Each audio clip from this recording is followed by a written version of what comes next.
Amis motards, bonjour, c'est Eric, votre formateur moto du CR Bobio. Après vous avoir parlé des papiers obligatoires pour partir en balade, nous allons parler des équipements obligatoires et équipements conseillés. Nous allons commencer par le premier d'entre eux, votre casque, le plus beau possible, bien évidemment, mais encore faut-il qu'il soit conforme, avec les bandes rétro-réfléchissantes, blanches, noires, une de chaque côté, une devant et une derrière, sans oublier l'étiquette de conformité à l'intérieur du casque.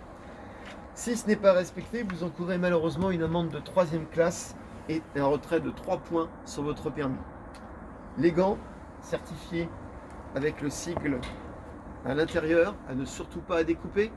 Là encore, vous encourez en cas de problème une amende de 3e classe et un retrait de 1 point sur le permis.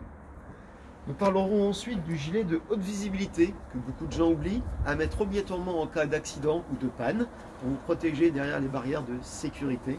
En cas d'absence de ce gilet, c'est une amende de 2e classe que vous encourez.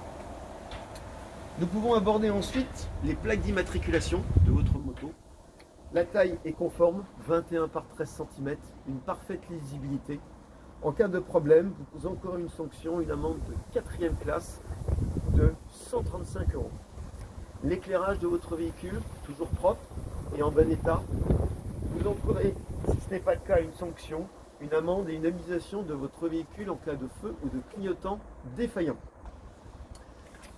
L'éthylotest, obligatoire, pas utilisé bien évidemment, à ranger avec votre gilet jaune dans le coffre de votre moto. Là aussi, s'il est absent, vous encourez une amende de 1re classe de 11 €. Nous pouvons aborder après les équipements conseillés. Le premier d'entre eux serait le kit de réparation pour vos pneumatiques, pour vous sortir de cette situation très embarrassante. Une petite trousse de secours en cas de petits soucis sur la route. Un constat amiable, pré-rempli, à plier et à protéger par une pochette plastique en cas de pluie. Des bottes, des chaussures montantes, et ça vous le saviez déjà. Un blouson adapté et solide, nous sommes tous d'accord là-dessus.